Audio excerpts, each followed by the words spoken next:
ಬದುಕಲಿ ತಂದೆ. ನಿನ್ನನ್ನು ಬಿಟ್ಟು ನನಗೇನು ಬೇಡ ತಂದೆ, ನಿನ್ನನ್ನು ಮರೆತು ನಾ ಹೇಗೆ ಬದುಕಲಿ ತಂದೆ.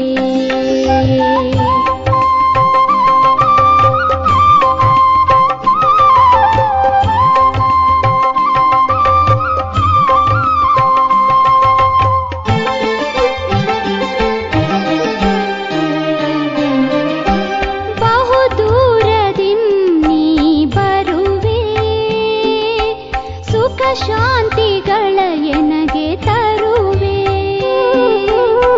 ಮಧುರ ಮಧುರ ಮುರಳಿಯ ನುಡಿಸಿ ತನು ಮನಗಳ ನೀ ತಣಿಸುತ್ತಿರುವೆ. ಅಮಿತ ಪ್ರೇಮದಿ ಕುಣಿಸುತ್ತಿರುವೆ, ಅಮಿತ ಪ್ರೇಮದಿ ಕುಣಿಸುತ್ತಿರುವೆ. ನಿನ್ನನ್ನು ಮರೆತು ಹೇಗೆ ಬದುಕಲಿ ತಂದೆ.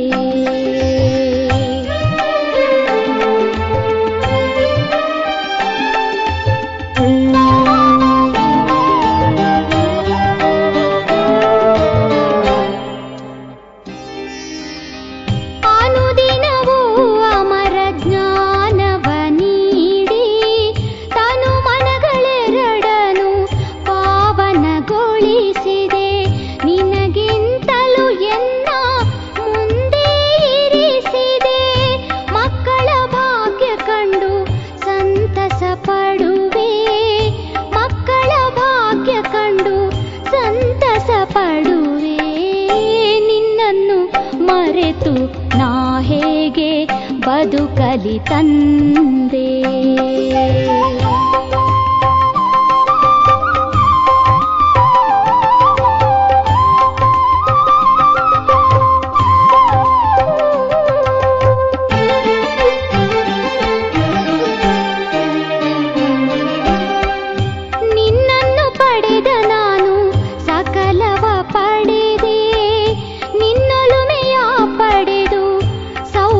ಶಾಲಿಯಾದೆ ನಿನ್ನ ಕರುಣಾಮೃತದ ಧಾರೆಯ ಪಡೆದೆ.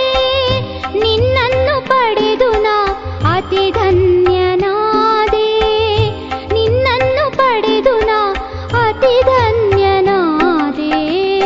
ನಿನ್ನನ್ನು ಮರೆತು ನಾ ಹೇಗೆ ಬದುಕಲಿ ತಂದೆ. ನಿನ್ನನ್ನು ಬಿಟ್ಟು ನನಗೇನು ಬೇಡ ತಂದೆ, ನಿನ್ನನ್ನು ಮರೆತು ನಾ ಹೇಗೆ ಬದುಕಲಿ ತಂದೆ. ನಿನ್ನನ್ನು ಮರೆತು ನಾ ಹೇಗೆ ಬದುಕಲಿ ತಂದೆ.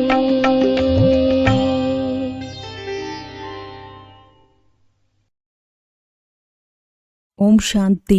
ಇಂದಿನ ದಿನಾಂಕ 24/4/2025. ಪ್ರಾರ್ಥ ಮುರಳಿ ಬಾಪ್ತಾದ ಮಧುಬನ. ಮಧುರ ಮಕ್ಕಳೇ, ವೈಜಯಂತಿಯ ಮಾಲೆಯಲ್ಲಿ ಬರಲು ನಿರಂತರ ತಂದೆಯನ್ನು ನೆನಪು ಮಾಡಿ ತಮ್ಮ ಸಮಯವನ್ನು ವ್ಯರ್ಥ ಮಾಡಬೇಡಿ. ವಿದ್ಯೆಯ ಮೇಲೆ ಸಂಪೂರ್ಣ ಗಮನ ಕೊಡಿ. ಪ್ರಶ್ನೆ: ತಂದೆಯು ತಮ್ಮ ಮಕ್ಕಳೊಂದಿಗೆ ಯಾವ ಒಂದು ನಿವೇದನೆ ಮಾಡಿಕೊಳ್ಳುತ್ತಾರೆ? ಉತ್ತರ: ತಂದೆಯು ನಿವೇದನೆ ಮಾಡಿಕೊಳ್ಳುತ್ತಾರೆ. ಮಧುರ ಮಕ್ಕಳೇ, ಒಳ್ಳೆಯ ರೀತಿಯಲ್ಲಿ ಓದುತ್ತಾ ಇರಿ. ತಂದೆಯ ದಾಡಿಗಾದರೂ ಗೌರವ ಕೊಡಿ. ತಂದೆಯ ಹೆಸರನ್ನು ಕೆಡಿಸುವಂತಹ ಯಾವುದೇ ಕೊಳಕು ಕೆಲಸವನ್ನು ಮಾಡಬೇಡಿ. ಸತ್ಯ ತಂದೆ, ಸತ್ಯ ಶಿಕ್ಷಕ, ಸದ್ಗುರುವಿನ ನಿಂದನೆ ಮಾಡಿಸಬೇಡಿ. ಎಲ್ಲಿಯವರೆಗೆ ವಿದ್ಯಾಭ್ಯಾಸ ನಡೆಯುವುದೋ ಅಲ್ಲಿಯವರೆಗೆ ಅವಶ್ಯವಾಗಿ ಪವಿತ್ರರಾಗಿರುತ್ತೇವೆಂದು ಪ್ರತಿಜ್ಞೆ ಮಾಡಿ. ಗೀತೆ: ನಿಮ್ಮನ್ನು ಪಡೆದ ನಾನು ಜಗತ್ತನ್ನೇ ಪಡೆದೆನು. ಓಂ ಶಾಂತಿ. ನಿಮ್ಮನ್ನು ಪಡೆದು ಇಡೀ ಜಗತ್ತಿನ ರಾಜ್ಯವನ್ನೇ ಪಡೆಯುತ್ತೇವೆಂದು ಯಾರು ಹೇಳಿದರು? ಈಗ ನೀವು ವಿದ್ಯಾರ್ಥಿಗಳು ಆಗಿದ್ದೀರಿ, ಮಕ್ಕಳು ಆಗಿದ್ದೀರಿ. ನಿಮಗೆ ತಿಳಿದಿದೆ. ಬೇಅದ್ದಿನ ತಂದೆಯೂ ನಾವು ಮಕ್ಕಳನ್ನು ವಿಶ್ವದ ಮಾಲೀಕರನ್ನಾಗಿ ಮಾಡಲು ಬಂದಿದ್ದಾರೆ. ಅವರ ಸನ್ಮುಖದಲ್ಲಿ ನಾವು ಕುಳಿತಿದ್ದೇವೆ ಮತ್ತು ರಾಜಯೋಗವನ್ನು ಕಲಿಯುತ್ತಿದ್ದೇವೆ. ಅರ್ಥಾತ್ ವಿಶ್ವದ ರಾಜಕುಮಾರ ಕುಮಾರಿಯರಾಗುವ ವಿದ್ಯೆಯನ್ನು ಓದಬೇಕು. ನೀವು ಇಲ್ಲಿಗೆ ಓದಲು ಬಂದಿದ್ದೀರಿ.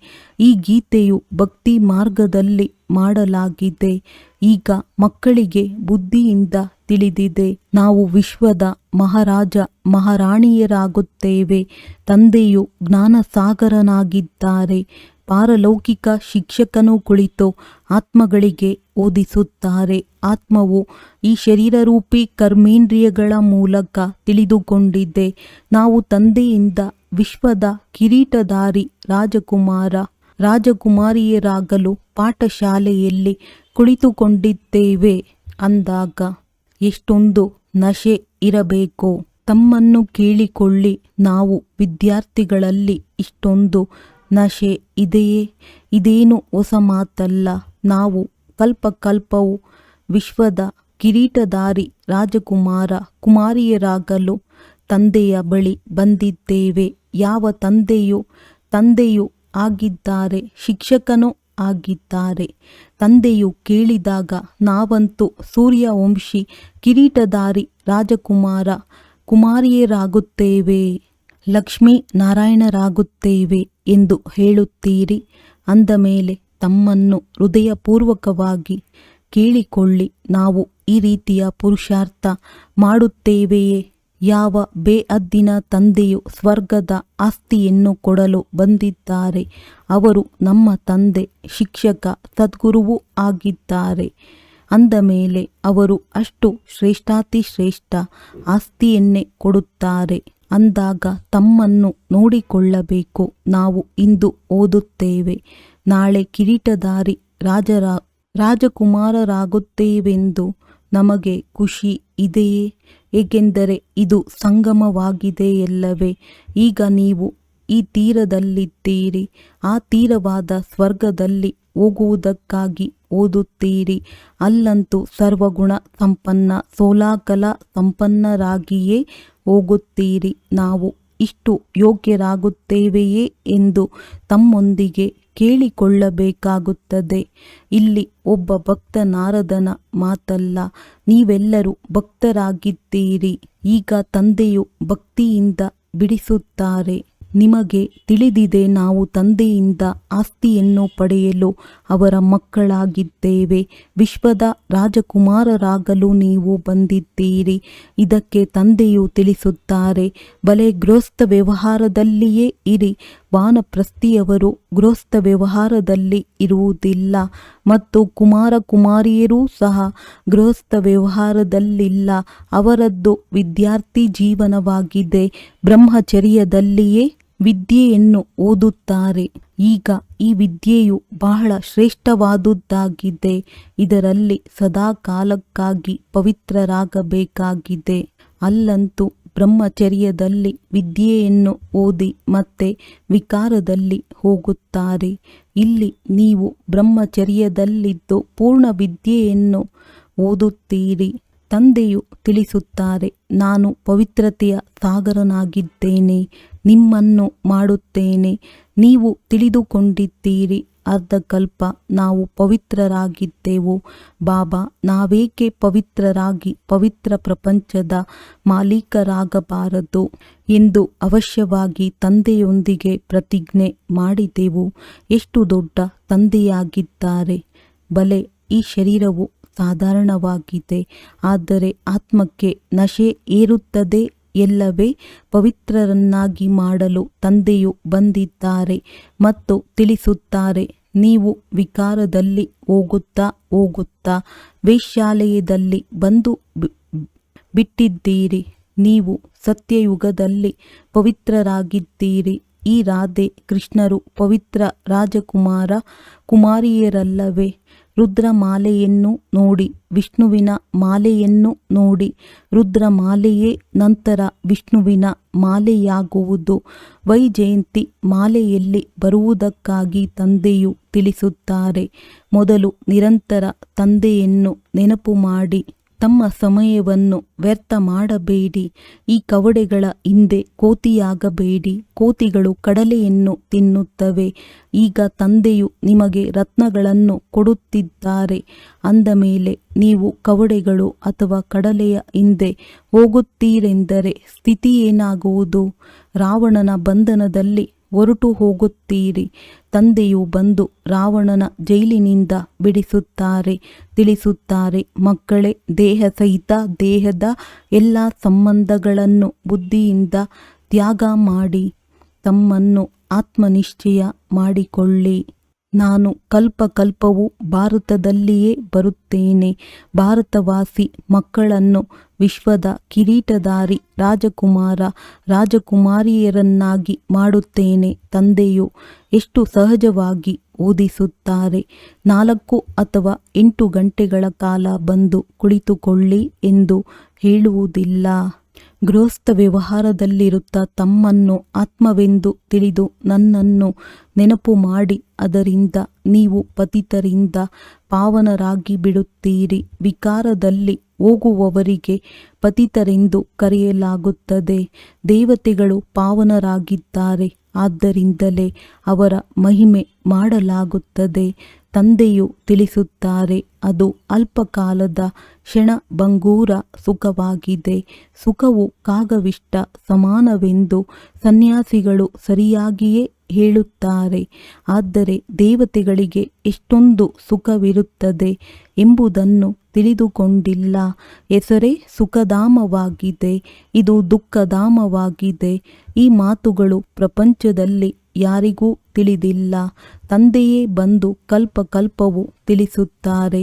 ದೇಹಿ ಅಭಿಮಾನಿಗಳನ್ನಾಗಿ ಮಾಡುತ್ತಾರೆ. ತಮ್ಮನ್ನು ಆತ್ಮವೆಂದು ತಿಳಿಯಿರಿ. ನೀವು ಆತ್ಮಗಳಾಗಿದ್ದೀರಿ, ದೇಹವಲ್ಲ. ದೇಹಕ್ಕೆ ನೀವು ಮಾಲೀಕರಾಗಿದ್ದೀರೇ ಹೊರತು ದೇಹವು ನಿಮ್ಮ ಮಾಲೀಕನಲ್ಲ. 84 ಜನ್ಮಗಳನ್ನು ತೆಗೆದುಕೊಳ್ಳುತ್ತಾ ಈಗ ನೀವು ತಮೋಪ್ರಧಾನರಾಗಿ ಬಿಟ್ಟಿದ್ದೀರಿ. ನಿಮ್ಮ ಆತ್ಮ ಮತ್ತು ಶರೀರವೆರಡು ಪತಿತವಾಗಿದೆ. ದೇಹಾಭಿಮಾನಿಗಳು ಆಗುವುದರಿಂದಲೇ ನಿಮ್ಮಿಂದ ಪಾಪಗಳಾಗಿದೆ. ಈಗ ನೀವು ದೇಹಿ ಅಭಿಮಾನಿಗಳಾಗಬೇಕಾಗಿದೆ. ನನ್ನ ಜೊತೆ ಹಿಂತಿರುಗಿ ಮನೆಗೆ ನಡೆಯಬೇಕಾಗಿದೆ. ಆತ್ಮ ಮತ್ತು ಶರೀರವೆರಡನ್ನೂ ಶುದ್ಧ ಮಾಡಿಕೊಳ್ಳಲು ತಂದೆಯು ತಿಳಿಸುತ್ತಾರೆ. ಮನ್ಮನಾಭವ, ತಂದೆಯು ನಿಮಗೆ ಅರ್ಧಕಲ್ಪ ರಾವಣನಿಂದ ಸ್ವತಂತ್ರವನ್ನು ಕೊಡಿಸಿದ್ದಾರೆ. ಈಗ ಪುನಃ ಸ್ವಾತಂತ್ರ್ಯವನ್ನು ಕೊಡಿಸುತ್ತಿದ್ದಾರೆ. ಅರ್ಧಕಲ್ಪ ನೀವು ಸ್ವತಂತ್ರವಾದ ರಾಜ್ಯ ಮಾಡಿ. ಅಲ್ಲಿ ಪಂಚವಿಕಾರಗಳ ಹೆಸರೇ ಇರುವುದಿಲ್ಲ. ಈಗ ಶ್ರೀಮತದಂತೆ ನಡೆದು ಸರ್ವಶ್ರೇಷ್ಠರಾಗಬೇಕಾಗಿದೆ. ತಮ್ಮನ್ನು ಕೇಳಿಕೊಳ್ಳಿ. ನಮ್ಮಲ್ಲಿ ಎಲ್ಲಿಯವರೆಗೆ ವಿಕಾರಗಳಿವೆ ತಂದೆಯು ತಿಳಿಸುತ್ತಾರೆ. ಮೊದಲನೆಯದಾಗಿ ನನ್ನೊಬ್ಬನನ್ನೇ ನೆನಪು ಮಾಡಿ. ಮತ್ಯಾವುದೇ ಜಗಳ ಕಲಹ ಮಾಡಬಾರದು. ಇಲ್ಲವಾದರೆ ನೀವು ಹೇಗೆ ಪವಿತ್ರರಾಗುತ್ತೀರಿ? ನೀವಿಲ್ಲಿ ಪುರುಷಾರ್ಥ ಮಾಡಿ ಮಾಲೆಯಲ್ಲಿ ಪೋಣಿಸಲ್ಪಡಲು ಬಂದಿದ್ದೀರಿ. ಅನುತ್ತೀರ್ಣರಾಗುತ್ತೀರೆಂದ ಮೇಲೆ ಮತ್ತೆ ಮಾಲೆಯಲ್ಲಿ ಬರಲು ಸಾಧ್ಯವಿಲ್ಲ. ಕಲ್ಪಕಲ್ಪದ ರಾಜ್ಯ ಪದವಿಯನ್ನು ಕಳೆದುಕೊಳ್ಳುತ್ತೀರಿ. ಪಡೆಯುತ್ತೀರೇನು? ಮತ್ತೆ ಅಂತ್ಯದಲ್ಲಿ ಪಶ್ಚಾತ್ತಾಪ ಪಡಬೇಕಾಗುತ್ತದೆ. ಹೇಗೆ ಆ ಲೌಕಿಕ ವಿದ್ಯೆಯಲ್ಲಿ ರಿಜಿಸ್ಟರ್ ಇರುತ್ತದೆ, ಲಕ್ಷಣಗಳನ್ನು ನೋಡುತ್ತಾರೆ. ಅದು ಸಹ ವಿದ್ಯೆಯಾಗಿದೆ. ಮುಂಜಾನೆ ಎದ್ದು ನೀವು ಸ್ವಯಂ ಇದನ್ನು ಓದಿ. ದಿನದ ಸಮಯದಲ್ಲಂತೂ ಕರ್ಮ ಮಾಡಲೇಬೇಕಾಗಿದೆ. ಬಿಡುವು ಸಿಗುವುದಿಲ್ಲ. ಭಕ್ತಿಯನ್ನೂ ಸಹ ಮನುಷ್ಯರು ಮುಂಜಾನೆಯ ಸಮಯದಲ್ಲಿಯೇ ಮಾಡುತ್ತಾರೆ. ಇದಂತೂ ಜ್ಞಾನ ಮಾರ್ಗವಾಗಿದೆ. ಭಕ್ತಿಯಲ್ಲಿಯೂ ಸಹ ಪೂಜೆ ಮಾಡುತ್ತಾ ಬುದ್ಧಿಯಲ್ಲಿ ಯಾವುದಾದರೊಂದು ದೇಹದಾರಿಯ ನೆನಪು ಬಂದು ಬಿಡುತ್ತದೆ. ಇಲ್ಲಿಯೂ ನೀವು ತಂದೆಯನ್ನು ನೆನಪು ಮಾಡುತ್ತೀರಿ. ಮತ್ತೆ ಉದ್ಯೋಗ ವ್ಯವಹಾರಗಳ ನೆನಪು ಬಂದು ಬಿಡುತ್ತದೆ. ಎಷ್ಟು ತಂದೆಯ ನೆನಪಿನಲ್ಲಿರುತ್ತೀರೋ ಅಷ್ಟು ಪಾಪಗಳು ತುಂಡಾಗುತ್ತಾ ಹೋಗುತ್ತವೆ. ನೀವು ಮಕ್ಕಳು ಪುರುಷಾರ್ಥ ಮಾಡುತ್ತಾ ಯಾವಾಗ ಸಂಪೂರ್ಣ ಪವಿತ್ರರಾಗಿ ಬಿಡುತ್ತೀರೋ ಆಗ ಸಂಪೂರ್ಣ ಮಾಲೆಯಾಗಿ ಬಿಡುವುದು. ಪೂರ್ಣ ಪುರುಷಾರ್ಥ ಮಾಡಲಿಲ್ಲವೆಂದರೆ ಪ್ರಜೆಗಳಲ್ಲಿ ಹೋಗಿಬಿಡುತ್ತೀರಿ. ಬಹಳ ಚೆನ್ನಾಗಿ ಯೋಗ ಮಾಡುತ್ತೀರಿ, ಓದುತ್ತೀರಿ, ತಮ್ಮದೆಲ್ಲವನ್ನು ಭವಿಷ್ಯಕ್ಕಾಗಿ ವರ್ಗಾವಣೆ ಮಾಡುತ್ತೀರೆಂದರೆ ಇದಕ್ಕೆ ಪ್ರತಿಫಲವು ಭವಿಷ್ಯದಲ್ಲಿ ಸಿಗುವುದು. ಈಶ್ವರಾರ್ಥವಾಗಿ ಕೊಡುತ್ತಾರೆಂದರೆ ಇನ್ನೊಂದು ಜನ್ಮದಲ್ಲಿ ಅದಕ್ಕೆ ಪ್ರತಿಫಲವಂತೂ ಸಿಗುತ್ತದೆ ಎಲ್ಲವೇ. ಈಗ ತಂದೆಯು ತಿಳಿಸುತ್ತಾರೆ, ನಾನು ನೇರವಾಗಿ ಬರುತ್ತೇನೆ. ಈಗ ನೀವು ಏನೆಲ್ಲವನ್ನು ಮಾಡುತ್ತೀರೋ ತಮಗಾಗಿಯೇ ಮಾಡುತ್ತೀರಿ. ಮನುಷ್ಯರೂ ಸಹ ಪರೋಕ್ಷವಾಗಿ ದಾನ ಪುಣ್ಯಗಳನ್ನು ಮಾಡುತ್ತಾರೆ. ಆದ್ದರಿಂದ ತಂದೆಗೆ ಸಹಯೋಗ ನೀಡಿದ್ದಾರೆ. ಈ ಸಮಯದಲ್ಲಿ ನೀವು ತಂದೆಗೆ ಬಹಳ ಸಹಯೋಗ ನೀಡುತ್ತೀರಿ. ಏಕೆಂದರೆ ನಿಮಗೆ ತಿಳಿದಿದೆ ಈ ಹಣವೆಲ್ಲವೂ ಸಮಾಪ್ತಿಯಾಗಲಿದೆ. ಅಂದ ಮೇಲೆ ಇದರಿಂದ ತಂದೆಗೆ ಸಹಯೋಗವನ್ನೇಕೆ ಕೊಡಬಾರದು? ತಂದೆಯು ಹೇಗೆ ರಾಜಧಾನಿಯನ್ನು ಸ್ಥಾಪನೆ ಮಾಡುತ್ತಾರೆ? ಯಾವುದೇ ಸೈನ್ಯವಿಲ್ಲ, ಅಸ್ತ್ರಶಸ್ತ್ರಗಳಿಲ್ಲ, ಎಲ್ಲವೂ ಗುಪ್ತವಾಗಿದೆ. ಕೆಲವರು ವರದಕ್ಷಿಣೆಯನ್ನು ಗುಪ್ತವಾಗಿ ಕೊಡುತ್ತಾರೆ. ಪೆಟ್ಟಿಗೆಯಲ್ಲಿಟ್ಟು ಅದಕ್ಕೆ ಬೀಗವನ್ನು ಹಾಕಿ ಬೀಗದ ಕೈಯನ್ನು ಅವರ ಕೈಗೆ ಕೊಡುತ್ತಾರೆ. ಕೆಲವರಂತೂ ಬಹಳ ಶೋ ಮಾಡುತ್ತಾರೆ. ಇನ್ನು ಕೆಲವರು ಗುಪ್ತವಾಗಿ ಕೊಡುತ್ತಾರೆ. ತಂದೆಯು ತಿಳಿಸುತ್ತಾರೆ, ನೀವು ಪ್ರಿಯತಮೆಯರಾಗಿದ್ದೀರಿ. ನಿಮ್ಮನ್ನು ನಾನು ವಿಶ್ವದ ಮಾಲೀಕರನ್ನಾಗಿ ಮಾಡಲು ಬಂದಿದ್ದೇನೆ. ನೀವು ಗುಪ್ತವಾಗಿ ಸಹಯೋಗ ನೀಡುತ್ತೀರಿ. ಇದು ಆತ್ಮಕ್ಕೆ ತಿಳಿದಿದೆ. ಹೊರಗಿನ ಆಡಂಬರವೇನೂ ಇಲ್ಲ. ಇದಂತೂ ವಿಕಾರಿ ಪತಿತ ಪ್ರಪಂಚವಾಗಿದೆ. ಸೃಷ್ಟಿಯು ವೃದ್ಧಿ ಹೊಂದಲೇಬೇಕಾಗಿದೆ.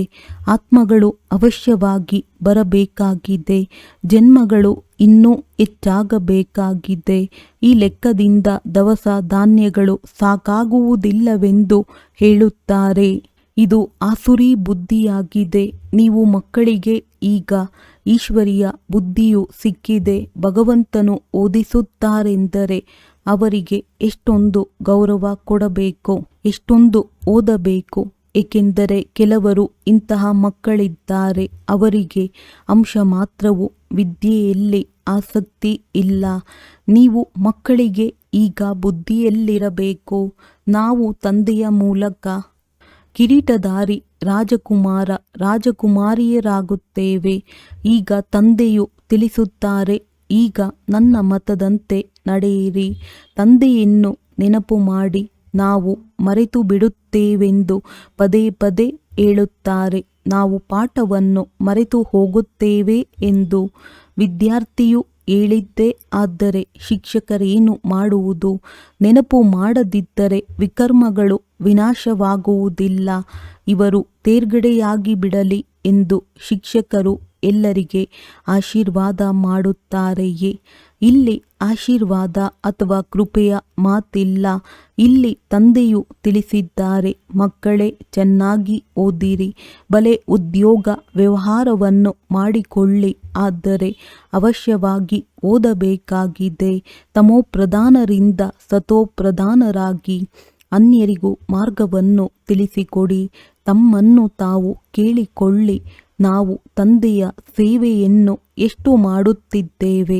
ಎಷ್ಟು ಜನರನ್ನು ತಮ್ಮ ಸಮಾನರನ್ನಾಗಿ ಮಾಡಿಕೊಳ್ಳುತ್ತೇವೆ? ತ್ರಿಮೂರ್ತಿ ಚಿತ್ರವಂತೂ ಸನ್ಮುಖದಲ್ಲಿದೆ. ಇವರು ಶಿವ ತಂದೆ, ಇವರು ಬ್ರಹ್ಮನಾಗಿದ್ದಾರೆ. ಈ ವಿದ್ಯೆಯಿಂದ ಈ ರೀತಿಯಾಗುತ್ತಾರೆ. ಮತ್ತೆ 84 ಜನ್ಮಗಳ ನಂತರ ಈ ರೀತಿಯಾಗುತ್ತಾರೆ.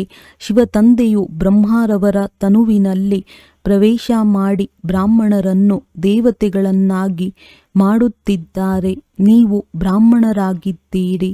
ಈಗ ತಮ್ಮೊಂದಿಗೆ ಕೇಳಿಕೊಳ್ಳಿ, ನಾವು ಪವಿತ್ರರಾಗಿದ್ದೇವೆಯೇ? ದೈವಿ ಗುಣಗಳನ್ನು ಧಾರಣೆ ಮಾಡುತ್ತೇವೆಯೇ? ಹಳೆಯ ದೇಹವನ್ನು ಮರೆತಿದ್ದೇವೆಯೇ? ಈ ದೇಹವಂತೂ ಹಳೆಯ ಪಾದರಕ್ಷೆಯಾಗಿದೆ ಎಲ್ಲವೇ? ಆತ್ಮವು ಪವಿತ್ರವಾದಾಗ ಅದಕ್ಕೆ ಒಳ್ಳೆಯ ಪಾದರಕ್ಷೆಯೇ ಸಿಗುವುದು. ಈ ಹಳೆಯ ವಸ್ತ್ರವನ್ನು ಬಿಟ್ಟು ಹೊಸ ವಸ್ತ್ರವನ್ನು ಧರಿಸುತ್ತೀರಿ. ಈ ಚಕ್ರವು ಸುತ್ತುತ್ತಿರುತ್ತದೆ. ಇಂದು ಹಳೆಯ ಪಾದರಕ್ಷೆಯಲ್ಲಿದ್ದೀರಿ, ನಾಳೆ ಈ ದೇವತೆಗಳಾಗಲು ಬಯಸುತ್ತೀರಿ. ತಂದೆಯ ಮೂಲಕ ಭವಿಷ್ಯದ ಅರ್ಧಕಲ್ಪಕ್ಕಾಗಿ ವಿಶ್ವದ ರಾಜಕುಮಾರರಾಗುತ್ತೀರಿ. ನಮ್ಮ ಆ ರಾಜ್ಯವನ್ನು ಯಾರೂ ಕಸಿದುಕೊಳ್ಳಲು ಸಾಧ್ಯವಿಲ್ಲ ಅಂದ ಮೇಲೆ ತಂದೆಯ ಶ್ರೀಮತದಂತೆ ನಡೆಯಬೇಕಲ್ಲವೇ? ನಾವು ಎಷ್ಟು ನೆನಪು ಮಾಡುತ್ತೇವೆ, ಎಷ್ಟು ಸ್ವದರ್ಶನ ಚಕ್ರಧಾರಿಯಾಗುತ್ತೇವೆ ಮತ್ತು ಅನ್ಯರನ್ನು ಮಾಡುತ್ತೇವೆಂದು ನೋಡಿಕೊಳ್ಳಿ. ಯಾರು ಮಾಡುವರೋ ಅವರು ಪಡೆಯುವರು. ತಂದೆಯು ಪ್ರತಿನಿತ್ಯವೂ ಓದಿಸುತ್ತಾರೆ. ಮುರುಳಿಯು ಎಲ್ಲರ ಬಳಿ ಹೋಗುತ್ತದೆ. ಒಂದು ವೇಳೆ ಸಿಗದೇ ಇರಬಹುದು. 7 ದಿನಗಳ ಕೋರ್ಸ್ ಅಂತೂ ಸಿಕ್ಕಿದೆಯಲ್ಲವೇ ಅಂದಾಗ ಬುದ್ಧಿಯಲ್ಲಿ ಜ್ಞಾನವು ಬಂದು ಬಿಟ್ಟಿತು. ಆರಂಭದಲ್ಲಂತೂ ಬಟ್ಟಿಯಾಯಿತು. ಆದ್ದರಿಂದ ಕೆಲವರು ಪಕ್ಕಾ, ಕೆಲವರು ಕಚ್ಚಾ ಆಗಿ ಹೊರಬಂದರು. ಏಕೆಂದರೆ ಮಾಯೆಯ ಬಿರುಗಾಳಿಗಳು ಬರುತ್ತದೆ ಎಲ್ಲವೇ? 6-8 ತಿಂಗಳವರೆಗೆ ಪವಿತ್ರರಾಗಿದ್ದು ಮತ್ತೆ ದೇಹಾಭಿಮಾನದಲ್ಲಿ ಬಂದು ತಮ್ಮ ಘಾತ ಮಾಡಿಕೊಳ್ಳುತ್ತಾರೆ. ಮಾಯೆಯು ಬಹಳ ಬಲಶಾಲಿಯಾಗಿದೆ. ಅರ್ಧಕಲ್ಪ ಮಾಯೆಯಿಂದ ಸೋಲುಂಟಾಗಿದೆ. ಒಂದು ವೇಳೆ ಈಗಲೂ ಸೋಲುತ್ತೀರೆಂದರೆ ಪದವಿಯನ್ನು ಕಳೆದುಕೊಳ್ಳುತ್ತೀರಿ. ನಂಬರ್ವಾರ್ ಪದವಿಗಳಂತೂ ಬಹಳಷ್ಟಿವೆ. ಕೆಲವರು ರಾಜ ರಾಣಿ, ಕೆಲವರು ಮಂತ್ರಿಗಳು, ಕೆಲವರು ಪ್ರಜೆಗಳು, ಕೆಲವರಿಗೆ ಮಂತ್ರಿಗಳು, ಕೆಲವರು ಪ್ರಜೆಗಳು, ಕೆಲವರಿಗೆ ವಜ್ರ ವೈಡೂರ್ಯಗಳ ಮೆಹಲುಗಳು. ಪ್ರಜೆಗಳಲ್ಲಿಯೂ ಸಹ ಕೆಲವರು ಸಾಹುಕಾರರಾಗಿರುತ್ತಾರೆ. ವಜ್ರ ವೈಡೂರ್ಯಗಳ ಮೆಹಲುಗಳಿರುತ್ತವೆ. ಇಲ್ಲಿಯೂ ಸಹ ನೋಡಿ, ಪ್ರಜೆಗಳಿಂದ ಸಾಲ ತೆಗೆದುಕೊಳ್ಳುತ್ತಾರಲ್ಲವೇ? ಅಂದಾಗ ಪ್ರಜೆಗಳು ಸಾಹುಕಾರರಾದರು ಅಥವಾ ರಾಜರು? ಅಂಧಕಾರ ನಗರದಲ್ಲಿ ಇವು ಈಗಿನ ಮಾತುಗಳಾಗಿವೆ. ಈಗ ನೀವು ಮಕ್ಕಳಿಗೆ ನಿಶ್ಚಯವಿರಬೇಕು, ನಾವು ವಿಶ್ವದ ಕಿರೀಟಧಾರಿ ರಾಜಕುಮಾರರಾಗಲು ಓದುತ್ತೇವೆ. ನಾವು ವಕೀಲರು ಅಥವಾ ಇಂಜಿನಿಯರ್ ಆಗುತ್ತೇವೆ. ಶಾಲೆಯಲ್ಲಿ ಇದನ್ನೆಲ್ಲಾದರೂ ಮರೆಯುತ್ತಾರೆಯೇ? ಇಲ್ಲಂತೂ ಕೆಲವರು ನಡೆಯುತ್ತಾ ಬಿರುಗಾಳಿಯೂ ಬಂದರೆ ವಿದ್ಯಾಭ್ಯಾಸವನ್ನೇ ಬಿಟ್ಟು ಬಿಡುತ್ತಾರೆ. ತಂದೆಯು ತಾವು ಮಕ್ಕಳೊಂದಿಗೆ ಒಂದು ನಿವೇದನೆ ಮಾಡುತ್ತಾರೆ. ಮಕ್ಕಳೇ, ಚೆನ್ನಾಗಿ ಓದುತ್ತೀರೆಂದರೆ ಒಳ್ಳೆಯ ಪದವಿಯನ್ನು ಪಡೆಯುತ್ತೀರಿ. ತಂದೆಯ ದಾಡಿಗಾದರೂ ಬೆಲೆ ಕೊಡಿ. ನೀವು ಇಂತಹ ಕೆಟ್ಟ ಕೆಲಸವನ್ನು ಮಾಡುತ್ತೀರೆಂದರೆ ನನ್ನ ಹೆಸರನ್ನು ಹಾಳು ಮಾಡುವಿರಿ. ಸತ್ಯ ತಂದೆ, ಸತ್ಯ ಶಿಕ್ಷಕ, ಸದ್ಗುರುವಿನ ನಿಂದನೆ ಮಾಡಿಸುವವರು ಶ್ರೇಷ್ಠ ಪದವಿಯನ್ನು ಪಡೆಯಲು ಸಾಧ್ಯವಿಲ್ಲ. ಈ ಸಮಯದಲ್ಲಿ ನೀವು ವಜ್ರ ಸಮಾನರಾಗುತ್ತೀರಿ. ಅಂದ ಮೇಲೆ ಕವಡೆಗಳ ಹಿಂದೇಕೆ ಬೀಳುತ್ತೀರಿ? ಬ್ರಹ್ಮ ತಂದೆಗೆ ಸಾಕ್ಷಾತ್ಕಾರವಾಯಿತು.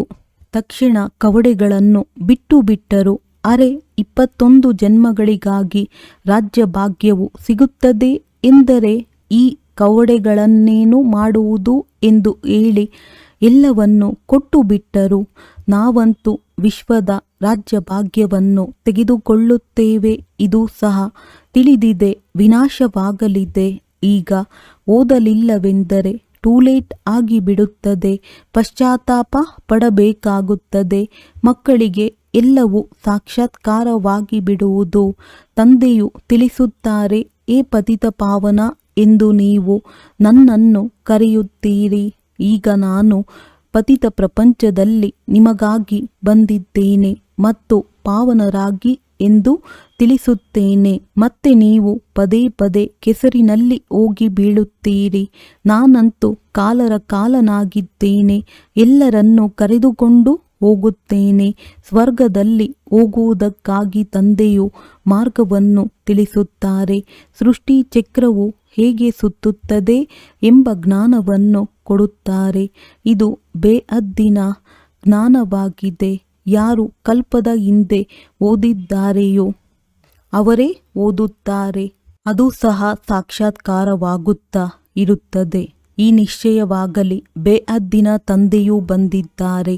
ಯಾವ ಭಗವಂತನೊಂದಿಗೆ ಮಿಲನ ಮಾಡುವುದಕ್ಕಾಗಿ ಇಷ್ಟೊಂದು ಭಕ್ತಿ ಮಾಡಿದ್ದೇವೆಯೋ ಅವರು ಇಲ್ಲಿಗೆ ಬಂದು ಓದಿಸುತ್ತಿದ್ದಾರೆ. ಇಂತಹ ತಂದೆಯೊಂದಿಗೆ ನಾವು ವಾರ್ತಾಲಾಪವಾದರೂ ಮಾಡೋಣ.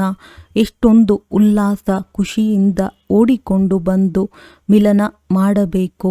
ಒಂದು ವೇಳೆ ಪಕ್ಕಾ ನಿಶ್ಚಯವಿದ್ದರೆ ಇಲ್ಲಿ ಮೋಸದ ಮಾತಿಲ್ಲ. ಇಂಥವರು ಅನೇಕರಿದ್ದಾರೆ. ಪವಿತ್ರರಾಗುವುದಿಲ್ಲ, ಓದುವುದಿಲ್ಲ, ತಂದೆಯ ಬಳಿ ನಡೆಯಿರಿ ಎಂದು ಬರುತ್ತಾರೆ. ಹಾಗೆಯೇ ಕೇವಲ ತಿರುಗಾಡುವುದಕ್ಕೂ ಬಂದು ಬಿಡುತ್ತಾರೆ. ತಂದೆಯು ಮಕ್ಕಳಿಗೆ ತಿಳಿಸುತ್ತಾರೆ, ನೀವು ಮಕ್ಕಳು ತಮ್ಮ ರಾಜಧಾನಿಯನ್ನು ಗುಪ್ತವಾಗಿ ಸ್ಥಾಪನೆ ಮಾಡಬೇಕಾಗಿದೆ. ಪವಿತ್ರರಾಗುತ್ತೀರೆಂದರೆ ತಮೋ ಪ್ರಧಾನರಿಂದ ಸತೋ ಪ್ರಧಾನರಾಗುತ್ತೀರಿ. ಈ ರಾಜಯೋಗವನ್ನು ತಂದೆಯೇ ಕಲಿಸಿಕೊಡುತ್ತಾರೆ. ಬಾಕಿ ಅವರಂತೂ ಹಠಯೋಗಿಗಳಾಗಿದ್ದಾರೆ. ತಂದೆಯು ತಿಳಿಸುತ್ತಾರೆ, ತಮ್ಮನ್ನು ಆತ್ಮವೆಂದು ತಿಳಿದು ತಂದೆಯಾದ ನನ್ನನ್ನು ನೆನಪು ಮಾಡಿ ಈ ನಶೆಯನ್ನಿಟ್ಟುಕೊಳ್ಳಿ.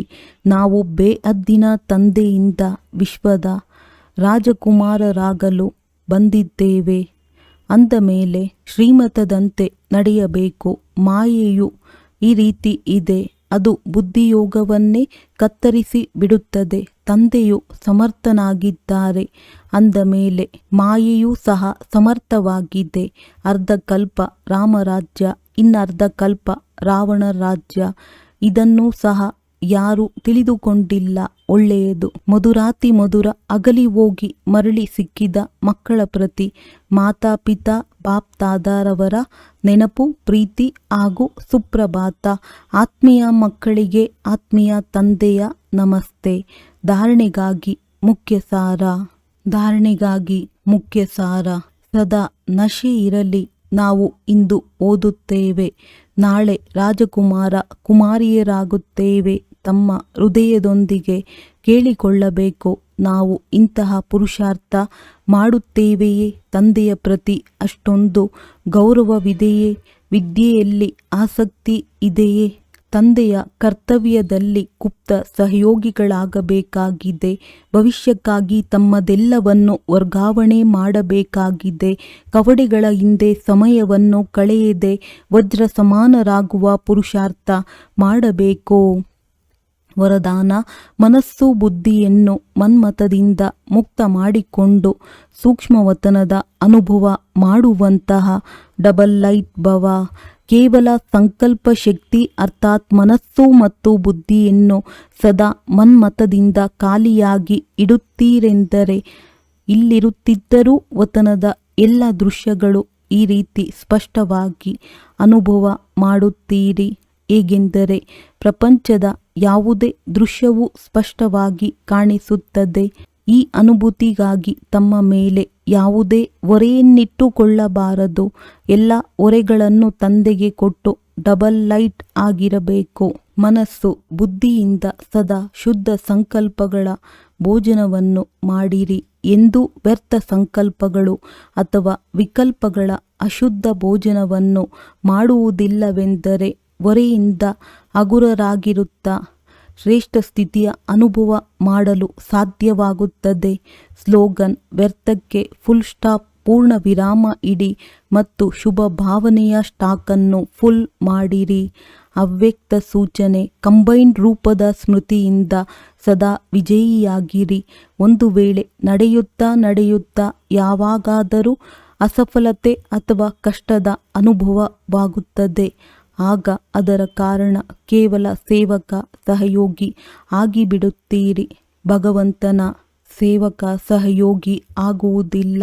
ಭಗವಂತನನ್ನು ಸೇವೆಯಿಂದ ದೂರ ಮಾಡಬೇಡಿ. ಯಾವಾಗ ಹೆಸರೇ ಆಗಿದೆ ಭಗವಂತನ ಸೇವಕರು ಅಂದಾಗ ಕಂಬೈನ್ಡ್ ಆಗಿರುವವರನ್ನು ಬೇರೆ ಹೇಗೆ ಮಾಡುತ್ತೀರಿ? ಸದಾ ತಮ್ಮ ಈ ಹೆಸರನ್ನು ನೆನಪಿಟ್ಟುಕೊಳ್ಳಿ. ಆಗ ಸೇವೆಯಲ್ಲಿ ಸ್ವತಃವಾಗಿ ಭಗವಂತನ ಜಾದು ತುಂಬಿಬಿಡುತ್ತದೆ. ಒಳ್ಳೆಯದು. ಓಂ ಶಾಂತಿ.